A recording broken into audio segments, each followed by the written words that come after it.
So tonight's cocktail is going to be a bit different because usually I've been doing really gross, meaty ones, and I was getting kind of tired of that, and I don't want to be associated with only drinking gross stuff. In fact, I don't really want to be associated just with drinking and trying out horrible experiments on myself. I'd much rather try out horrible experiments on other people. So tonight is a slightly different recipe. And I've kind of cobbled it together from loads of different recipes. In part it's actually because we don't have eggnog in the UK. You can't really buy it anywhere that I've found, and also I have a thing against using raw egg products. So I've come up with a slight variation which I'm going to give it a shot, and it's also to try and prove that milk's not a bad thing. A lot of people don't like milk. Obviously, if you're lactose intolerant, this is, terrible. And also, this recipe, it will probably kill you if you have, the beatus or something. But hell, if you're lactose intolerant and have the beatus. Okay, so to start with, we have vanilla ice cream. And we just need to add, this is a really soft scoop because I want it to dissolve quite quickly. 1. Come on.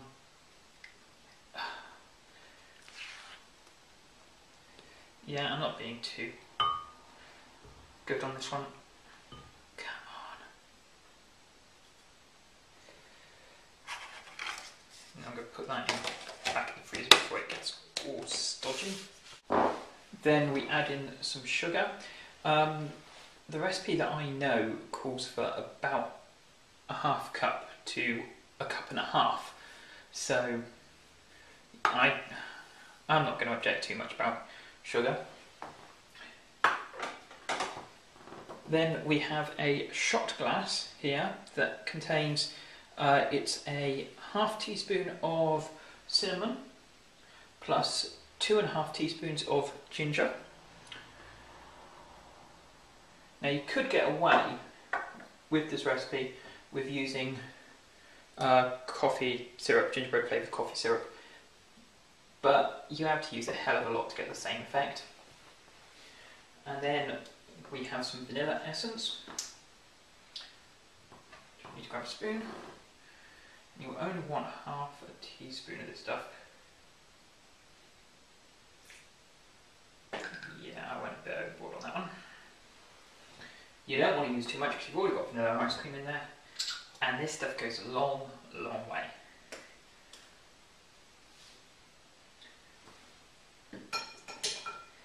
And then, to really nog it up, brandy.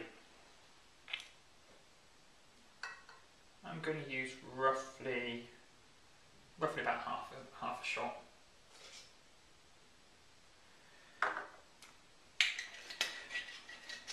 And then what you could do is you could use water, but I'm going to use milk. I'm going to use a whole pint of milk. If you wanted to, you could throw in some ice on that. Anything else, if you're going to use ice, crush the ice. Now, making sure that's down tight because I've messed up this kitchen so many times.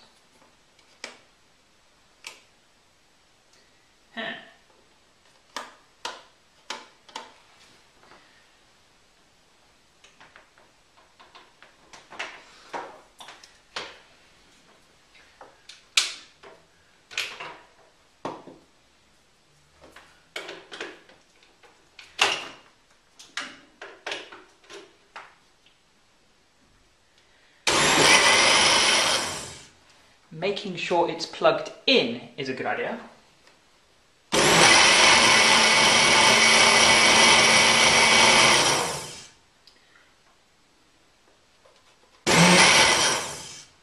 And that should be all it would take. Let's have a look inside.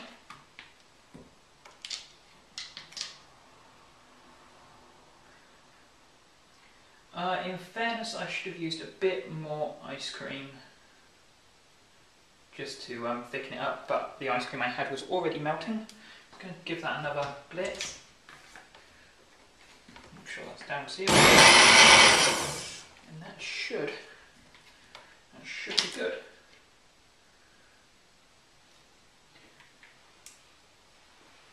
It smells all brandy and gingerbready.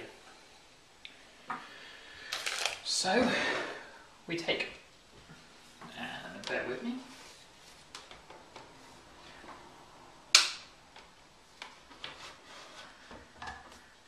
So the pouring.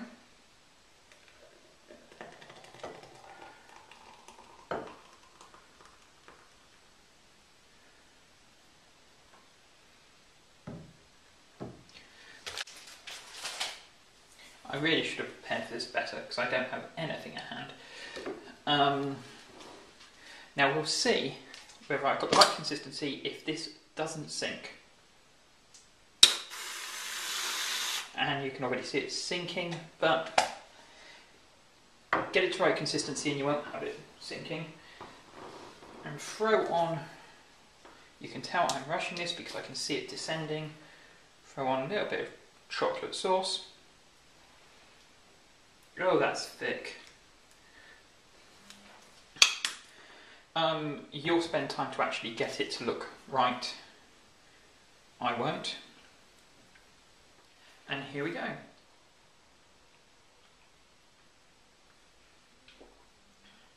Oh, that's nice.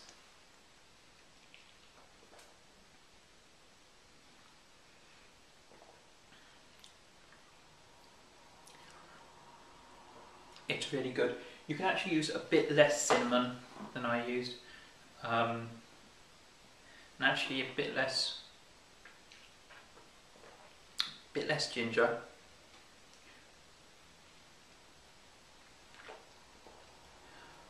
But otherwise, that's really, really tasty. Just mix it in there a bit. You really want it to get thick.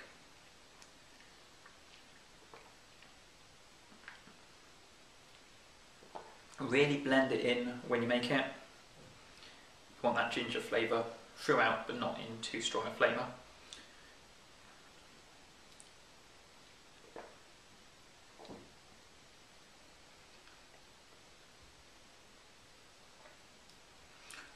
Just so you know, for full disclosure, there was some very thick bits of ginger in there that hadn't actually broken up, so make sure you sieve it.